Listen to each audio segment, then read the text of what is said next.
Agora você ouve uma palavra de vida com o pastor Érico Rodolfo Bussinger.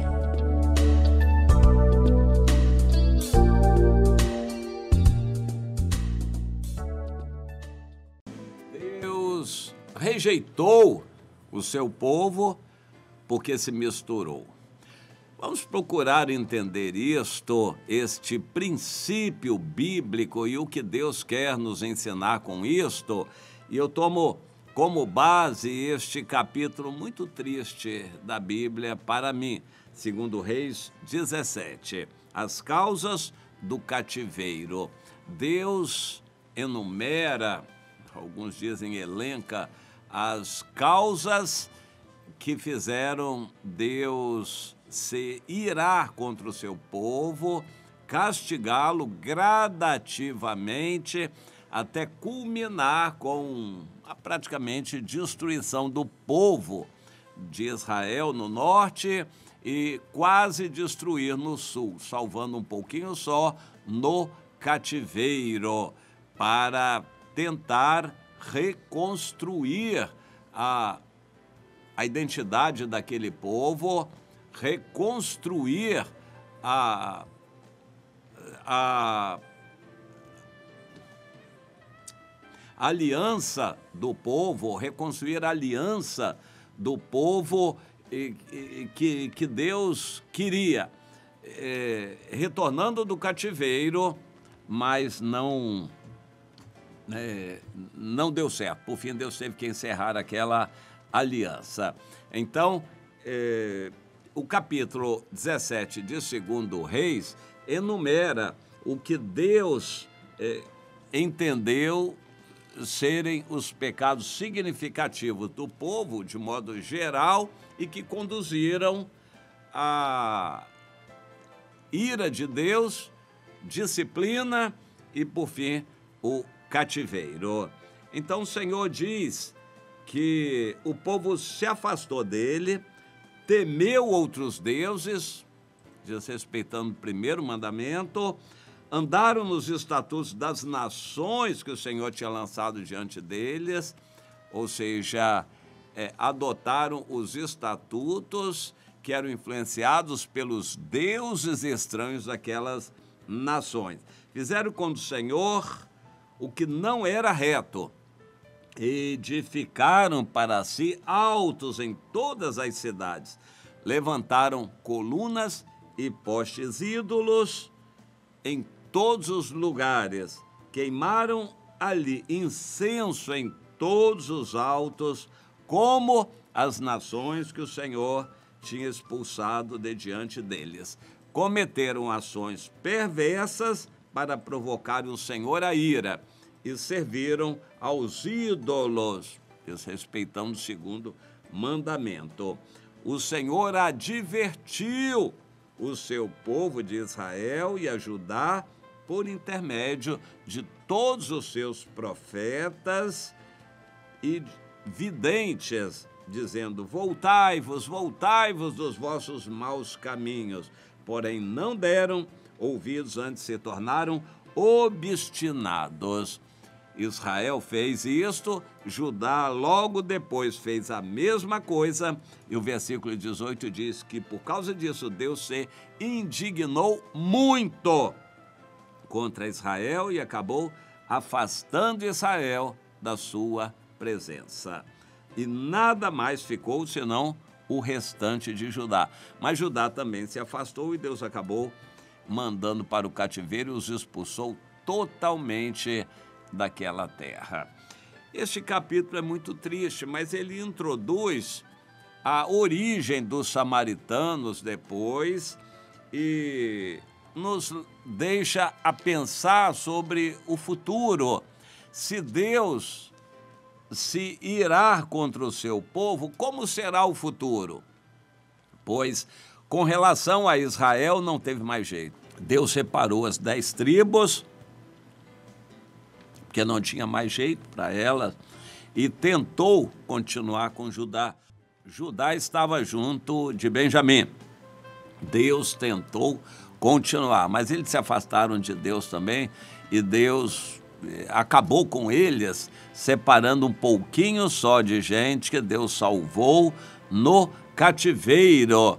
Tentou trabalhar aquela gente como um remanescente. No final, eles também não foram muito bem e Deus teve que acabar a antiga aliança e começou a nova aliança do Novo Testamento no sangue de Jesus com todas as nações, com a igreja, gente de todas as nações que viria conhecer o Senhor e formar a igreja.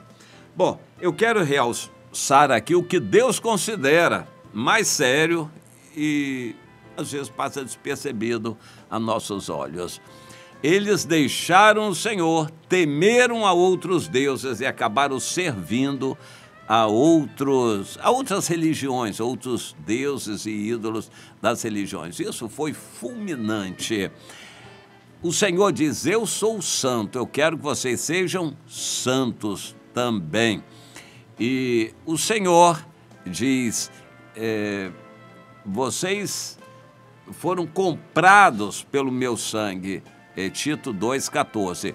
O Senhor Jesus se deu a si mesmo por nós para nos remir de toda a iniquidade e purificar para si mesmo um povo exclusivamente seu, que seja zeloso de boas obras. Exclusivamente seu. O Senhor não quer nos dividir com ninguém. A falta de santificação é dos pecados mais horrendos aos olhos de Deus. E o que significa a falta de santificação hoje? Você gostar do mundo, você gostar de novela, você se dedicar a prazeres do mundo, festas, diversões, comes e bebes. Alguém acha que isso é algo ingênuo? Não é. Quando você deixa de adorar a Deus, e adoração a Deus é um compromisso, é questão de aliança, é mandamento de Deus. Dar culto a Deus não é opcional, o culto não é uma reunião qualquer que você pode desprezar e faltar, é ordem do Senhor. Que você adore a Deus todos os dias, que você dê culto a Deus junto com os irmãos por compromisso. A falta disto é rebeldia, desobediência a Deus. E as pessoas que não levam culto a sério estão fora dos propósitos de Deus e vão acabar sendo vomitadas da boca do Senhor. Deus quer que você tenha o compromisso de dar culto a Ele, de adorar a Deus todo dia e não adore a nada mais, ou seja, não dê dedicação de tempo a nada mais. Qualquer coisa que você engrandecer, valorizar, supervalorizar, que der tempo demais, você estará pecando contra a santidade de Deus. Deus quer você exclusivamente para Ele, que você passe várias horas do dia voltado para o Senhor. Não é só um pouquinho do dia, não. Que Deus seja o mais importante para você. Em leitura da Bíblia, estudo da Bíblia, oração, discipulado para você receber orientação, você discipulando outras pessoas, vida de oração, você se dedicando a Deus e às coisas de Deus em grande parte do dia. Isto é ser exclusivamente do Senhor. O contrário disso é falta de santificação. O primeiro mandamento é muito claro, adorarás o Senhor teu Deus, mas não adorarás a nada mais. Ou seja, Deus quer a exclusividade sua. Entregar a vida para Jesus e andar com Ele é dar exclusividade para Ele. Isso vai ser a coisa mais importante para você, não vai ser um apêndice apenas da sua vida para você ir à igreja aos domingos, uma reunião por semana. Não, não é isso. Isso é ser religioso e não discípulo de Jesus. Jesus quer exclusividade. A pessoa que peca contra a santificação, santificação é separação. Você é do Senhor e totalmente do Senhor e somente do Senhor. Você não é do Senhor e do Flamengo também, você não é do Senhor e lá do trabalho também, você não é do Senhor, e da política também. Você é do Senhor e só do Senhor. Nós não temos que nos envolver com coisas deste mundo. Não temos que nos envolver com coisas deste mundo. Nenhum soldado em serviço se ocupa com negócios desta vida. O seu desejo é satisfazer aquele que o arregimentou. Esse é o nosso trabalho, nos dedicarmos a Deus, totalmente a Deus, somente a Deus, com exclusividade para Deus. Ele vai ser o mais importante. As nossas conversas, Ele vai ser.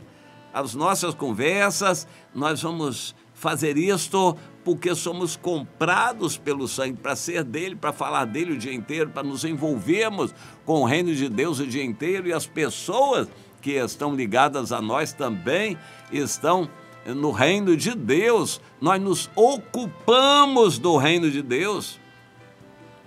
Nós temos no início de Atos dos Apóstolos, no capítulo 1, uma palavra muito interessante.